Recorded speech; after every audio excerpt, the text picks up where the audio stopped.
बड़ी खबर पश्चिम बंगाल से, जहां पर मुर्शिदाबाद में एक बार फिर हिंसा भड़क गई है। वक्फ कानून के विरोध में हिंसा भड़की है। वक्फ कानून के खिलाफ सड़कों पर उतरे हैं लोग। प्रदर्शनकारियों ने पुलिस पर पथराव किया है। पुलिस ने प्रदर्शनकारियों पर लाठियां भांजी हैं। वक्फ कानून के खिलाफ एक बार फिर विरोध प्रदर्शन देखा जा रहा है। ये बिल तो पास हो गया है, लेकिन इसी के साथ साथ अगर बात की जाए तो अभी भी ये जो पूरा मामला है वो गरमाया हुआ है। अब एक बार फिर मुर्शिदाबाद में हिंसा भड़की हुई नजर आई। सबसे बड़ी और महत्वपूर्ण बात ये कि जो लोग इस हिंसा में शामिल होते हैं, जो लोग यहाँ पर प्रदर्शन करते हैं, वाकई में उन्हें ये आइडिया ही नहीं है, ये सोच विचार करना ही उनके लिए गवारा नहीं करता कि आखिरकार इस कानून का मतलब क्या है, इसमें क्या बदलाव किए गए हैं।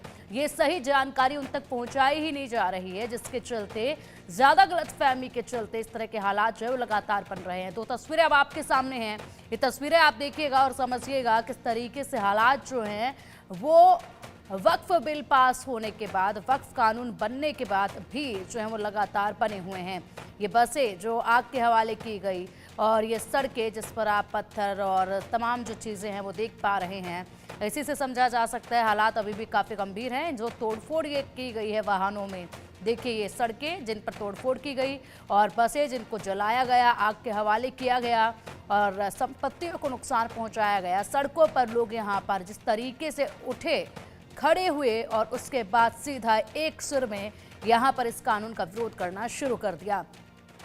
बहुत सी भीड़ ऐसी नजर आई जिसमें जाकर पत्रकारों ने बात भी की कि जरा बताइए कि इस कानून में क्या बदलाव किया गया है। तो ये लोग ये बता तक नहीं पा रहे हैं कि आखिरकार बदलाव किया क्या गया है, क्योंकि पूरी और सही जानकारी इन तक पहुंचाई नहीं गई है।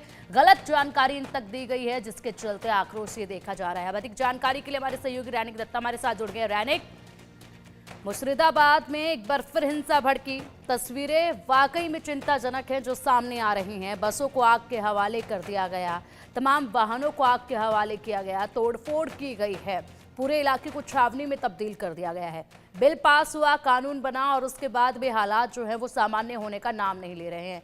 कहां पर चूक हो रही है, किस तरीके से लोगों को बरगलाया जा रहा है?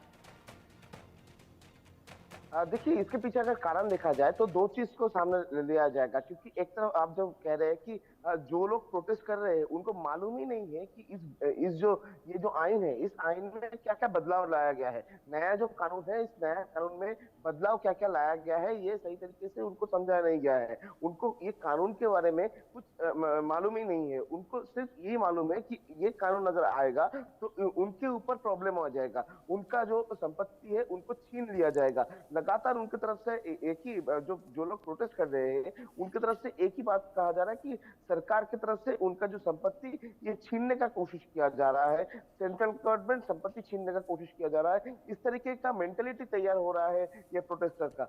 और दूसरी तरफ अगर देखा जाए तो इसके पीछे जिम्मेदार होगा भड़काऊ बयान, क्योंकि इसके पहले भी देखा गया था कि कोलकाता से बहुत सारे प्रोटेस्ट से बहुत सारे भड़काऊ बयान सामने आया था। मगर अगर काल का बात किया जाए, कल मुर्शिदाबाद में जिस तरीके से हिंसा का घटना भड़का था, जिस कारण में रेल ट्रैक के ऊपर भी प्रोटेस्ट करने लगे थे, उसके कारण में 5 ट्रेन को डिले करना पड़ा था। इस तरीके का जो प्रोटेस्ट हुआ, इसके पीछे कारण क्या है अगर देखा जाए तो कल के अगले दिन यानी परसों दिन कोलकाता में जो प्रोटेस्ट हुआ था, जो वक्फ बिल का विरोध में जो प्रोटेस्ट किया गया था, उस विरोध में पश्चिम बंगाल के एक मंत्री की तरफ से जो बयान दिया गया था, वो बयान भी भड़काऊ बयान था। उनकी तरफ से स्पष्ट कहा गया था कि पहले पश्चिम बंगाल का जो जिला है उसको टाइट किया जाए, उसके बाद कोलकाता को देखेंगे। कोलकाता को 50 जगह में 10,000 के ऊपर लोग पूरा रास्ता रोक के बैठ जाएंगे। इस तरीके का जो भड़काऊ बयान, ये बयान भी दिया गया था। अगर एक मंत्री की तरफ से इस तरीके का बयान दिया जाएगा तो राज्य का जो लोग है उनकी तरफ से तो इस तरीके का हरकत किया ही जा सकता है, क्योंकि एक तरफ जब सरकार ठीक है, जरूरी रैनिक आएंगे आपके पास। फिलहाल कुछ प्रतिक्रियाएं सामने आ रही हैं, एक बार वो सुन लेते हैं, उसके बाद चर्चा आपसे लगातार जारी रखेंगे। ये तो कहता है वो लोग दुलाल साहा। क्या हुआ आपका दुकान? देखा जा रहा है कि पूरी तरह से तोड़ दिया गया है। पूरी तरह तोड़ दिया है, उधर तो जला भी दिया है, इधर बाइक वाइक जो भी था सब जला दिया है। इधर जो पार्क था, एसएमआर है लॉज, ये भी तोड़ दिया है। इधर मामा का दुकान है, और भी पुराना डामाना जो है वहाँ पे मामा का दुकान है, उधर भी तोड़ फोड़ दिया है। बहुत जो दुकान में जो सामान था वो सब लेके चला गया है।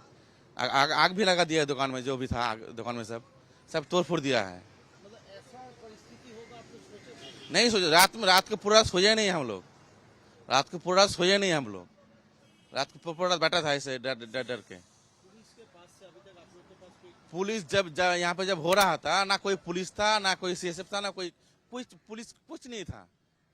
वो लोग तो खुद भाग रहा था। जब पुलिस थाने में जो अटैक हुआ था, वो लोग तो खुद भाग रहा था। यहाँ पे जो डीएम पे अटैक हुआ था, डीएम पे सर फोड़ दिया, डीएम का भी, उसका भी अटैक हुआ था उस पर। क्या चाहते हैं? देखते हैं सरकार क्या करते हैं। अभी जो नुकसान होता है उससे भरपाई करता है या नहीं, अगर करेगा तो ठीक है, नहीं तो ऐसा ही। आपका नाम? प्रसन्नजीत शाह। तो देखिए, दैनिक प्रतिक्रिया मुर्शिदाबाद के लोगों की, जनता के इस वक्त सुनी है, जिनका कहना है कि रात भर हम लोग डर की वजह से सो नहीं पाए, पुलिस कर्मियों पर भी हमला किया गया। अब देखना यह है कि सरकार हमारे लिए क्या करेगी। जो नुकसान हमारी संपत्ति को, जो नुकसान हमें पहुंचा है, क्या उसकी भरपाई सरकार करेगी क्या? अब आम लोग, जिनको सबसे अधिक इस तरह की हिंसा में नुकसान पहुंचता है, वो सरकार की तरफ एक तकी निगाहों से देखते हैं कि उनके लिए अब क्या किया जाएगा। ये नुकसान तो हो गया है, कौन इसकी भरपाई करेगा? हाँ, देखिए, इसका जिम्मेदारी जिस तरीके से राज्य सरकार का आता है और उसी तरीके से इसका जिम्मेदारी पूरा जाता है पश्चिम बंगाल का पुलिस का जो इंटेलिजेंस फेलियर के ऊपर।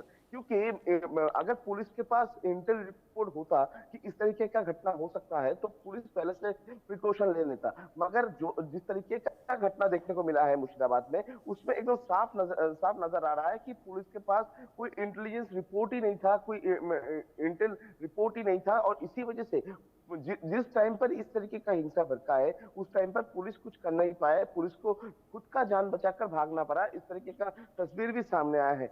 और पूरा ये घटना अगर देखा जाए तो ये घटना लगातार 3 दिन से हो रहा है। मुर्शिदाबाद सिर्फ नहीं, मुर्शिदाबाद, जंगीपुर, बहुत सारे जगह पर छोटा छोटा पॉकेट करके एकदम नेशनल हाईवे के ऊपर लोग चले आ रहे हैं, नेशनल हाईवे को ब्लॉक करने का कोशिश कर रहे हैं। आप देखेंगे जो दो जगह पर ये हिंसा का घटना हो रहा है, ये दो जगह एक है नेशनल हाईवे, दूसरा है रेलवे ट्रैक। यानी डायरेक्टली टारगेट किया जा रहा है सेंट्रल गवर्नमेंट के हाथ में जो हिस्सा रहता है, उस जगह को टारगेट किया जा रहा है, रेलवे को टारगेट किया जा रहा है, नेशनल हाईवे को टारगेट किया जा रहा है।